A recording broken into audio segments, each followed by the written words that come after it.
Sisters and brothers, thanks everyone for being here. We're from the organization March Forward, and we're here to say to all those serving in the Army and the Marines and the Air Force and the Navy that you have the absolute right to refuse to take part in these criminal wars, and that's a right that all of you should exercise. You have no reason to go put your life on the line and kill and die for profit. We've been to Iraq, we've been to Afghanistan, and we know what these wars are really about.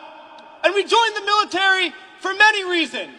Because we need a college education, because we need a job, because we need health care. And then we joined the military, and they tell us that our enemies are poor people in caves in Afghanistan, or poor people in the deserts of Iraq. But we've been to those countries, and we know that our enemies are not other poor people abroad. Our enemies are the people that laid us off from our jobs, that denied us health care, that make it impossible to get an education. Our enemies are not in the poorest countries on the planet, but right here in the richest one.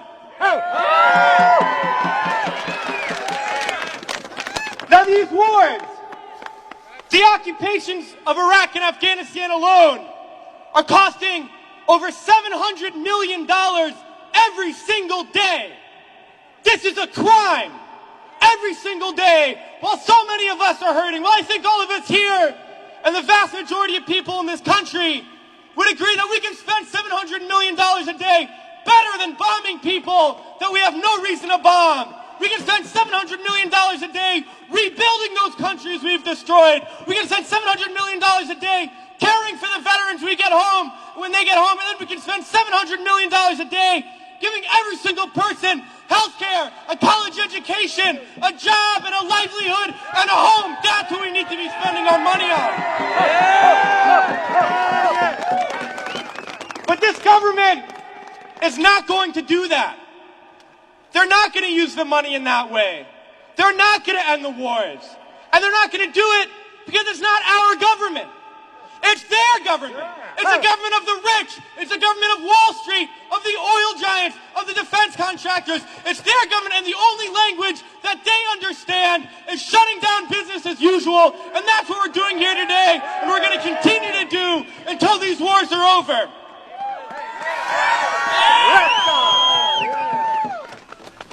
Well, it's crystal clear now that these wars are going to continue and expand and go into other countries. That is the trend. That is what we know, that there is perpetual war, and it's only going to stop if the people stand up and stop it. And that's what we're going to do, sisters and brothers.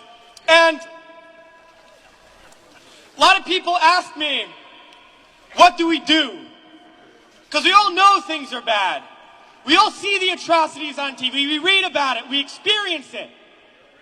People always ask, what do I do? Because we always want to know what to do. Do we vote? Do we support a politician?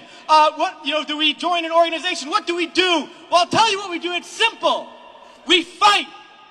We fight and we fight and we fight, and we shut down our workplaces. We shut down our schools. We shut down the streets. We shut down business as usual, and we fight until we force the people in there to do what the people out here want. Because that's how we're going to get around, and we're going to fight until there's not one more bomb drop, not one more bullet fired, not one more soldier coming home in a wheelchair, not one more family slaughtered, not one more day of U.S. imperialism. So let's fight to make that happen. We can do it today, and then the days ahead, we have to fight to end these wars and create a better world, sisters and brothers. So join us in that fight. Thanks.